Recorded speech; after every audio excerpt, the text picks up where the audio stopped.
യുദ്ധക്കുറ്റങ്ങൾ ഒരു തത്വദീക്ഷയുമില്ലാതെ ഇസ്രയേൽ ആവർത്തിക്കുകയാണ്. ഇപ്പോൾ ഖത്തറിൽ നടത്തിയ ആക്രമണത്തെക്കാൾ വലിയ പ്രകോപനം വേറെയില്ല. അമേരിക്കയുടെ ഏറ്റവും വലിയ മധ്യേഷ്യൻ പങ്കാളിയാണ് ഖത്തർ. ആ അമേരിക്കയാണ് ഇസ്രയേലിന്റെ തലതൊട്ടപ്പൻ. മിത്രത്തിന്റെ മിത്രത്തെയാണ് ഇസ്രയേൽ ആക്രമിച്ചത്. ഈ ആക്രമണം ഇസ്രയേൽ പ്രധാനമന്ത്രി ബെഞ്ചമിൻ നെതന്യാഹു പ്രസിഡന്റ് ഡൊണാൾഡ് ട്രംപിനെ അറിയിച്ചില്ല എന്നാണ് പറയുന്നത്. അമേരിക്കയെ അറിയിക്കാതെ ഇസ്രയേൽ ആക്രമണം നടത്തുമെന്ന് ഒരാളും വിശ്വസിക്കില്ല. മാത്രമല്ല, ഖത്തറിലേക്ക് ഏത് ആക്രമണം വന്നാലും മുൻകൂട്ടി അറിയാനുള്ള സംവിധാനം അമേരിക്കയ്ക്കുണ്ട്. 10,000 സൈനികരുള്ള മധ്യേഷ്യയിലെ ഏറ്റവും വലിയ അമേരിക്കൻ വ്യോമത്താവളമാണ് ഖത്തറിലെ അൽ ഉദൈദ്. സ്വന്തം രാജ്യത്തുള്ളതുപോലുള്ള ഇന്റലിജൻസ് സംവിധാനങ്ങൾ ഖത്തറിലും അമേരിക്കയ്ക്കുണ്ട്. അതുകൊണ്ട് ഖത്തറിൽ ഇസ്രയേൽ നടത്തിയ ആക്രമണം അമേരിക്ക മുൻകൂട്ടി അറിഞ്ഞില്ല എന്നത് വിശ്വസനീയമല്ല. അതറിഞ്ഞിട്ടും തടയാൻ ഒരു ചെറുവിരൽ പോലും അമേരിക്ക അനക്കിയില്ല. സ്പോട്ട് ലൈറ്റ് ആരംഭിക്കുന്നു. ഇസ്രയേൽ ഖത്തറിൽ നടത്തുന്ന തീക്കളി. ഹമാസ് നേതാക്കൾ ഖത്തറിൽ എത്തിയത് എന്തിനാണ്? അത് സമാധാന ചർച്ചയ്ക്കാണ്. അമേരിക്ക മുൻകൈയെടുത്ത് നടത്തുന്നതാണ് ആ നീക്കം. ഇത്തവണ വെടിനിർത്തലിനായി അമേരിക്ക മുന്നോട്ട് വെച്ച ഉപാധികൾ സ്വീകാര്യമാണെന്ന് ഹമാസ് അറിയിച്ചിരുന്നു. അങ്ങനെയാണ് സമാധാന ചർച്ചയ്ക്ക് വഴിയൊരുങ്ങിയത്. ഹമാസ് വളരെ ഗൗരവത്തോടെ ഇക്കാര്യം സ്വീകരിച്ചു എന്നതിന്റെ തെളിവാണ് ഖലീൽ അൽ ഹയ്യ തന്നെ ചർച്ചയ്ക്കെത്തിയത്. ഇസ്രയേൽ അമേരിക്കയുടെ സഹായത്തോടെ ഒരു കെണി ഒരുക്കി എന്നാണ് ഇപ്പോൾ വിശ്വസിക്കേണ്ടത്. ഖലീൽ അൽ ഹയ്യ ചർച്ചയ്ക്ക് എത്തും എന്നറിഞ്ഞു നടത്തിയ ആക്രമണമാണ്. അവർ വന്ന് താമസിച്ച കെട്ടിടം പൂർണ്ണമായും ഖത്തർ സുരക്ഷാ സംവിധാനത്തിന്റെ നിയന്ത്രണത്തിലുള്ളതാണ്. ഖത്തർ സൈന്യം തന്നെയാണ് ആ കെട്ടിടം പരിപാലിക്കുന്നത്. അവിടേക്കാണ് ഇസ്രയേൽ ആക്രമണം നടത്തിയത്. ആദ്യമായാണ് ഖത്തറിൽ ഇസ്രയേൽ ആക്രമിക്കുന്നത്. യുദ്ധത്തിലെ കുറഞ്ഞ മര്യാദകളിലൊന്നാണ് നേരിട്ട് കക്ഷിയല്ലാത്ത രാജ്യങ്ങളിൽ ആക്രമണം നടത്തരുത് എന്നത്. ഖത്തർ ഹമാസിനെ സംരക്ഷിക്കുകയല്ല ചെയ്തത്, സമാധാന ചർച്ചയ്ക്ക് അരങ്ങൊരുക്കുക മാത്രമാണ് ഉണ്ടായത്. അങ്ങനെ ഒരു ചർച്ചയ്ക്ക് വിളിച്ചു വരുത്തി കൊല്ലുക എന്ന മര്യാദകേടാണ് ഇസ്രയേൽ കാണിച്ചത്. ഇത് യുദ്ധ മികവല്ല, വെറും ഭീരുത്വമാണ്. ഇസ്രയേൽ ആദ്യമായാകാം ഖത്തറിൽ ആക്രമണം നടത്തുന്നത്. എന്നാൽ ഖത്തറിലേക്ക് ആക്രമണം ഇത് ആദ്യമല്ല. ഇറാൻ ഖത്തറിലെ അമേരിക്കൻ സൈനിക കേന്ദ്രത്തിലേക്ക് നേരത്തെ ആക്രമണം നടത്തിയിരുന്നു. അമേരിക്ക ഇസ്രായേലിനൊപ്പം ചേർന്ന് നടത്തിയ ആക്രമണത്തിനുള്ള മറുപടിയായിരുന്നു അത്.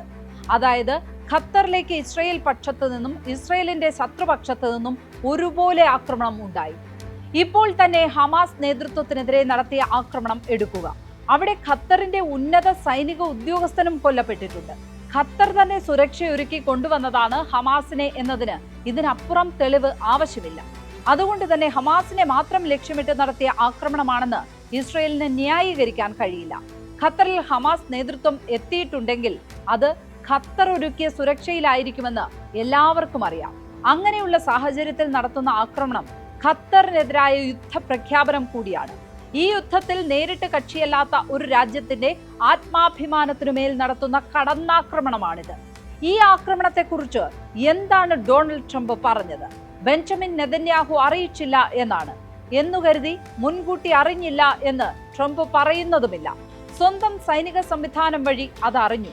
അങ്ങനെയെങ്കിൽ എന്തുകൊണ്ട് ട്രംപ് തടഞ്ഞില്ല എന്ന ചോദ്യത്തിനുള്ള ഉത്തരവും ആ പ്രതികരണത്തിലുണ്ട്. ഹമാസിനെ ഏത് നിലയ്ക്കും ഇല്ലാതാക്കുക തന്നെ വേണം എന്നാണ് ആ പ്രസ്താവനയ്ക്കൊപ്പം ട്രംപ് കൂട്ടിച്ചേർത്തത്. അപ്പോൾ ഇനിയും ഹമാസ് ഇല്ലാതായില്ലേ? ഹമാസിനെ ഇല്ലാതാക്കാൻ ഇസ്രയേൽ നടത്തുന്ന യുദ്ധമെന്നാണ് വിശേഷണം. ഗാസയിൽ ഇല്ലാതായത് 60,000 ജീവനാണ്. കുഞ്ഞുങ്ങളും വയോധികരും സ്ത്രീകളും ഉൾപ്പെടെയാണ് മരിച്ചത്. അതിൽ ഹമാസ് അംഗങ്ങൾ 5,000 പോലും തികയില്ല.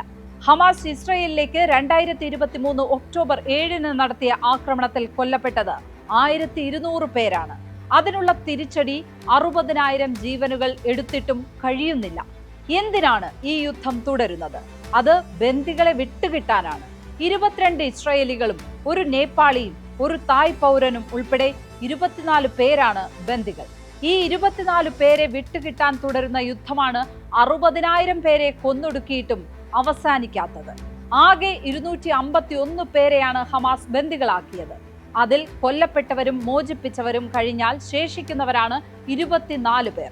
അതിനായി തുടരുന്ന യുദ്ധത്തിലാണ് ദിവസവും 100 പേരിലധികം കൊല്ലപ്പെട്ടുകൊണ്ടിരിക്കുന്നത്. ഗാസയിലെ ജനതയെ ഒന്നൊഴിയാതെ ഇല്ലാതാക്കാനാണ് ഇസ്രയേൽ ഈ യുദ്ധം നടത്തുന്നത്. നടക്കുന്നത് യുദ്ധമല്ല, വംശഹത്യയാണ്. ആ വംശഹത്യക്കെതിരെ ലോകത്തെ ഒരു രാഷ്ട്രവും ആയുധമെടുക്കുന്നില്ല.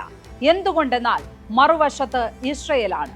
ഇസ്രയേൽ എന്നാൽ അത് അമേരിക്കയും യൂറോപ്പും എന്നുകൂടിയാണ് അർത്ഥം. ഗാസയിലെ ജനതയെ സംരക്ഷിക്കാൻ ഇപ്പോൾ ലോകത്ത് ആരുമില്ല. ഹമാസുമായി വെടിനിർത്തൽ കരാർ ഉണ്ടാക്കുക എന്നാൽ ഹമാസിനെ അംഗീകരിക്കുക എന്നുകൂടിയാണ് അർത്ഥം. അതിന് ഇസ്രയേൽ ഒരുക്കമല്ല. ഹമാസിനെ പൂർണ്ണമായും ഇല്ലാതാക്കും വരെ യുദ്ധം എന്ന നയം അതുകൊണ്ടാണ്. ഇപ്പോൾ ഖത്തറിൽ നടത്തിയ ആക്രമണത്തിലൂടെ ഒരു സാധ്യത കൂടി അട്ടിമറിക്കപ്പെട്ടു. ഇനി വെടിനിർത്തൽ ചർച്ചയ്ക്ക് ഹമാസ് എന്ത് വിശ്വസിച്ച് ഇറങ്ങി പുറപ്പെടും?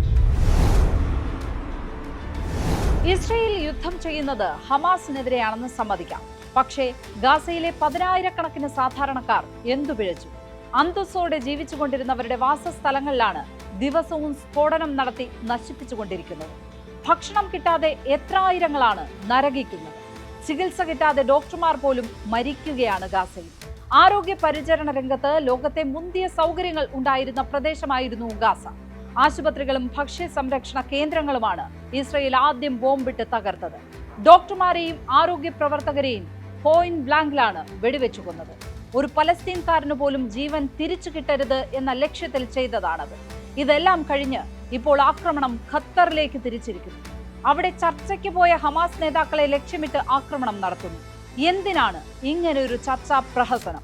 ലോകത്ത് ഒരു സമാധാന ചർച്ചയും ഇത്ര രക്തരൂഷിതമായി നടന്നിട്ടില്ല. സന്ധി സംഭാഷണത്തിന് പോകുന്നവരെ വെടിവെച്ച് കൊന്നിട്ടുമില്ല. ഇതുവരെ ചെയ്ത യുദ്ധ കുറ്റങ്ങളെക്കാളൊക്കെ ഗുരുതരമാണ് ഇപ്പോഴത്തേത്. അതും മറ്റൊരു രാഷ്ട്രത്തിന്റെ പരമാധികാരത്തിൽ കൈകടത്തി നടത്തിയത്.